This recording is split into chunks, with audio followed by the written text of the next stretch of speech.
됐어. 난 치워. 아, 나 안 치울 거야. 왜 얘기 안 해? 미라는 천사. 아니? 새우밥밖에 안 빌렸어요. 그래? 하연? 넌 뭐가 맨날 미안하냐? Halo guys, kembali lagi di channel Topeng Hitam Official guys ya. Bagaimana kabar kalian hari ini? Semoga kalian selalu sehat dan banyak rezeki ya guys. Kali ini kita akan merangkum seluruh jalan cerita lengkap film berjudul Treat of Lies. Oke, tanpa basa-basi lagi kita langsung saja ke alur ceritanya guys ya. Pagi hari di sebuah rumah terlihat kesibukan masing-masing anggota keluarga. Hyun Suk adalah ibu tunggal dari dua orang putri yang bernama Manji dan Chunji. Sebagai anak termuda, Chunji selalu patuh dan tidak pernah menuntut apapun pada kakak dan ibunya. Namun pagi itu sedikit berbeda. Chunji meminta dibelikan MP3 player pada ibunya karena semua temannya sudah punya barang tersebut. Namun karena sewa rumah naik, Hyun Suk belum bisa memenuhinya. Hyun Suk bekerja di sebuah swalayan. Ia jadi kepikiran MP3 yang diminta Chunji dan pergi membelinya di sela waktu istirahat. Namun karena pilihan yang banyak, Hyun Suk menelpon Manji untuk bertanya pada adiknya warna apa yang Chunji sukai. Manji yang baru saja pulang sekolah langsung menghubungi Chunji. Di saat yang bersamaan, Chunji mengabaikan panggilan tersebut dan mengikat salnya ke plafon rumah. Waktu berlalu, Chunji ternyata memilih mengakhiri hidupnya dengan gantung diri. Hyun Suk sangat terpukul, sementara Manji merasa ada kejanggalan di kematian adiknya, sebab Chunji tidak meninggalkan surat apapun ataupun pesan terakhirnya. Kini Hyun Suk dan Manji pindah ke sebuah apartemen kecil. Di hari pertama kepindahan mereka, seorang pria berambut gondrong yang merupakan tetangga sebelah ikut membantu. Ia bernama Chu Sang Pak. Saat menjual barang yang tak terpakai pada satpam apartemen, Manji melihat teman Chunji yang bernama Hwayun. Ia merupakan anak dari pemilik restoran sebelah apartemennya. Hyun Suk langsung mengajak Manji untuk makan di sana. Saat sedang makan, Hyun Suk memaki mantan kekasihnya yang terus menelponnya. Manji malu mendengar ibunya berteriak-teriak di restoran ini. Esok harinya di sekolah, salah satu siswi bernama Sugyong memaki kematian Chunji di depan gurunya. Manji yang mendengar hal tersebut langsung melempar tasnya ke arah Sugyong. Di kantor guru, Sugyong bercerita bahwa dia meminjam baju olahraga Chunji karena Hwayun yang menyarankannya. Padahal sebenarnya Sugyong tidak mau berteman dengan Chunji karena tidak selevel. Manji datang ke kelas Chunji dan mengajak Hwayun untuk bertemu dengannya sepulang sekolah nanti. Adegan kembali ke masa lalu saat Chunji masih hidup. Manji melihat Chunji pulang sekolah dengan Hwayun. Dari awal pertemuan, Manji sudah tahu bahwa Chunji dan Hwayun berbeda karakter. Tetapi Hwayun berdalih bahwa itulah yang membuat mereka akrab. Manji mentraktir mereka makan tteokbokki. Tapi Hwayun pamit sebentar karena harus bertemu teman-temannya. Saat itu Chunji bertanya pendapat Manji tentang Hwayun dan Manji memberikan respon positif. Bukannya senang temannya dipuji, Chunji jadi semakin murung. Kembali ke masa sekarang, Manji kembali mentraktir Hwayun makan. Dia bertanya apakah Hwayun sedih setelah kematian Chunji, tetapi Hwayun malah menjawab panjang lebar. Ia teringat pidato Chunji tentang seseorang yang bisa membunuh hanya lewat sebuah rumor. Manji bercerita sebelum meninggal, Chunji sempat meminta MP3. Menurut Hwayun, mungkin itu untuknya, karena mereka akan saling bertukar kado saat ulang tahun nanti. Tapi Manji malah mendengus. Tidak mungkin orang memberi kado setahun lebih cepat. Hwayun menjelaskan bahwa Chunji dan Sugyong dekat hingga saling meminjam baju olahraga. Omongannya bertolak belakang dari pengakuan Sugyong di kantor tadi. Hal itulah yang membuat Manji makin mencurigainya. Dalam perjalanan pulang, Hwayun nampak panik saat tahu Manji akan mencari penyebab atau surat bunuh diri adiknya. Sampai di rumah, ia langsung melihat kontrak perjanjian pertemanannya dengan Chunji dan teringat perlakuannya pada Chunji dulu. Semasa Chunji hidup, Hwayun selalu menyebarkan rumor yang tidak benar tentangnya. Masa itu ia menyebarkan gosip kalau ayah Chunji mati bunuh diri. Namun saat Chunji mencoba menjauh dari Hwayun, ia malah berlagak sok malaikat dengan meminta maaf dan meminta Chunji untuk menandatangani kontrak persahabatan mereka. Chunji terpaksa mengiyakan, karena bila menolak, citranya akan makin buruk di kelas. Kemudian dengan wajah sok baiknya, Hwa-yun meminta Chunji memberikannya MP3 player. Bukan sebagai kado ulang tahun, tapi sebagai pertanda kontrak perjanjian persahabatan mereka. Semua kejadian itu membuat Hwa-yun panik sendiri. Ia segera merusak surat perjanjian tersebut.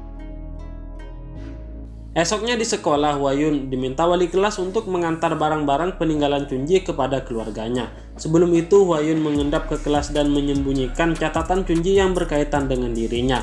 Di swalayan, mantan kekasih Hyun-suk yang bernama Man-ho lagi-lagi datang menemuinya. Ia mengancam Hyun-suk agar mau berbicara dengannya di luar swalayan.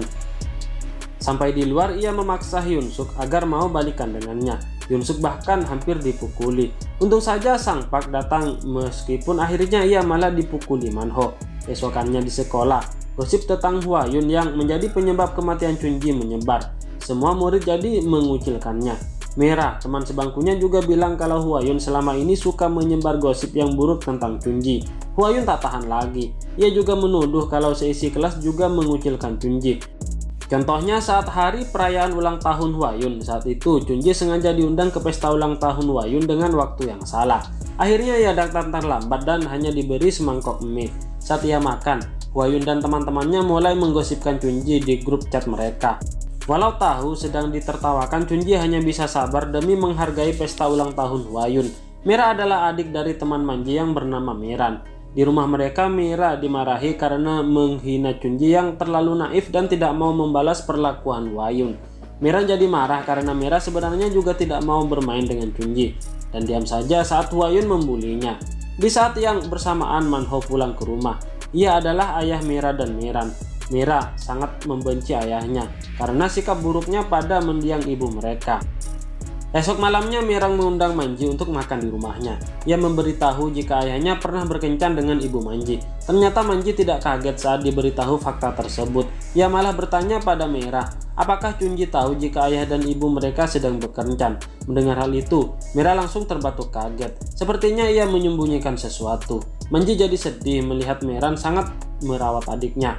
Ia semakin merasa bersalah karena tidak pernah melakukan hal yang sama untuk Chunji. Ibu Hwa-yun tahu jika putrinya sering membuli orang lain, tetapi ia tidak bisa bertindak tegas selain memarahinya.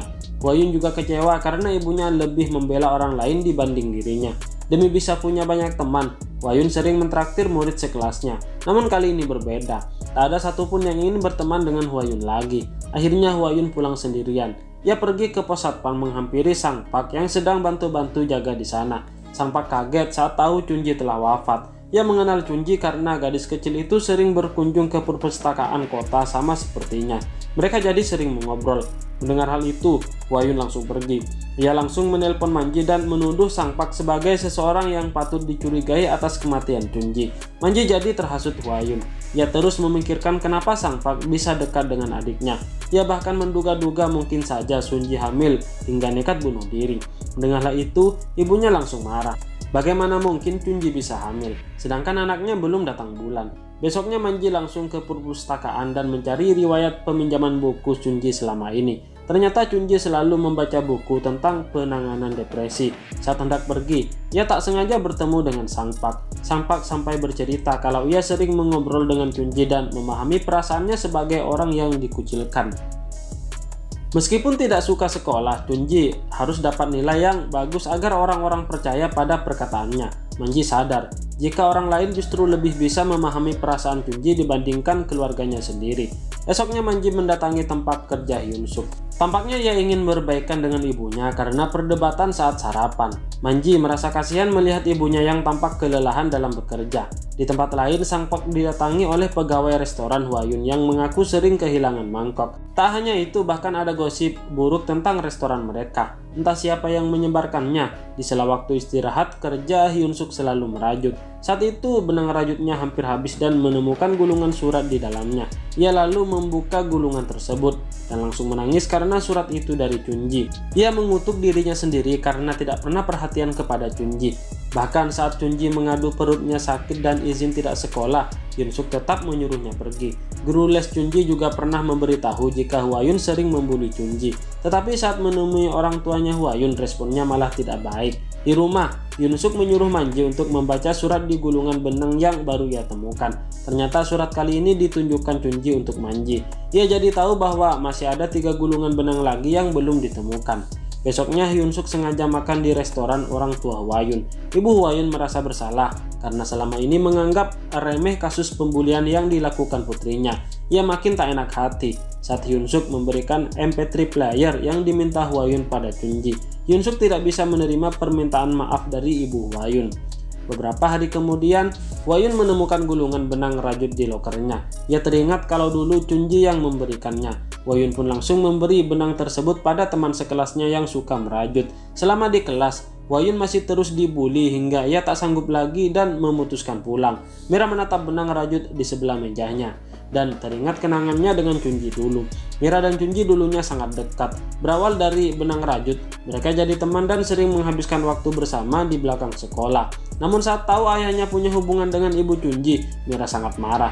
Padahal Chunji tidak tahu sama sekali tentang hal tersebut. Sejak saat itu ia jadi ikut mengucilkan Chunji. Manho masih terus mengejar Hyunsuk. Pulang belanja, Hyunsuk dan Manji kaget melihat Manho telah menunggu di depan rumah mereka.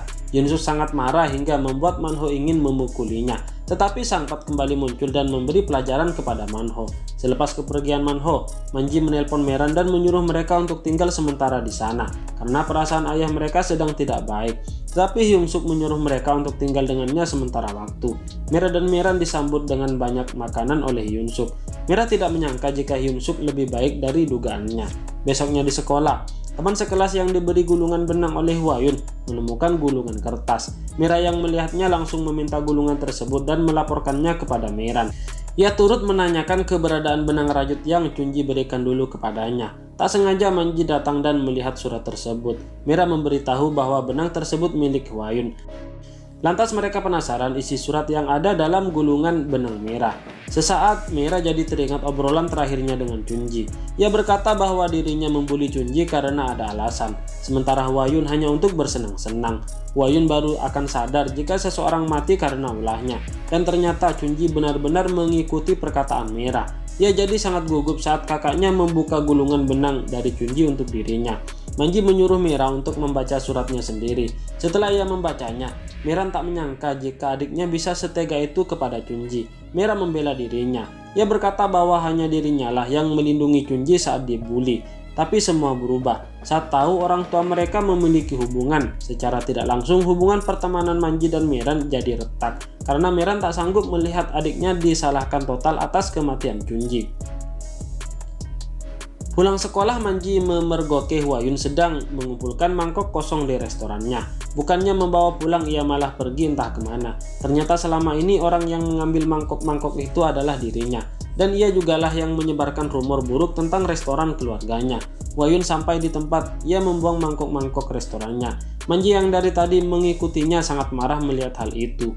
Hwayun berpikir dengan melakukan hal itu, restorannya akan bangkrut lalu keluarganya akan pindah dari sana. Karena ia sangat tertekan dengan keluarga Chunji yang kini tinggal dekat dengan mereka. Manji pergi meninggalkan Hwayun seorang diri. Namun ia berubah pikiran dan mengajak Hwayun pulang bersama. Manji lalu menyerahkan surat Chunji untuk Hwayun. Ia berpesan agar Hwayun tidak mengulangi perbuatannya. Kini Hwayun akan hidup seperti Chunji, menempati posisi Chunji yang dikucilkan. Dan Manji akan mengawasinya agar ia tidak lelah sampai surat terakhir ditemukan. Setelah pertemuan bulanan dengan wali kelas Manji, Hyunsuk datang ke kelas Chunji yang telah kosong. Ia duduk di kursi anaknya dan membaca kembali surat dari mendiang. Meski telah tiada, Chunji berharap ibunya akan terus menjalani hidupnya dengan baik. Hyunsuk hanya bisa mendekap surat terakhir dari putrinya. Di kereta dalam perjalanan pulang, Manji bermimpi tentang Chunji. Ia dan ibunya sampai ke rumah tepat waktu sebelum Chunji mengakhiri hidupnya. Mereka sangat bahagia dan berpelukan bersama. Di akhir cerita, Hyunsuk melihat Manji menunggunya agar bisa pulang bersama. Hubungan mereka jadi semakin dekat. Meski rasa berduka itu masih ada, namun mereka harus bisa mengikhlaskan kepergian Chunji. Gulungan surat terakhir yang belum ditemukan ternyata berada di perpustakaan. Dalam surat itu, Chunji berterima kasih karena orang yang ia tinggalkan telah berhasil melewati semua ini. Yap, dengan begitu cerita ini pun tamat guys ya. Film Tree of Lies dikenal juga dengan judul Elegant Lies. Film yang dirilis pada tahun 2014 ini merupakan besutan sutradara kenamaan Lee Han. Banyak yang bisa kita ambil sebagai pelajaran dari film ini tentang bagaimana harusnya sikap mereka terhadap kasus bullying.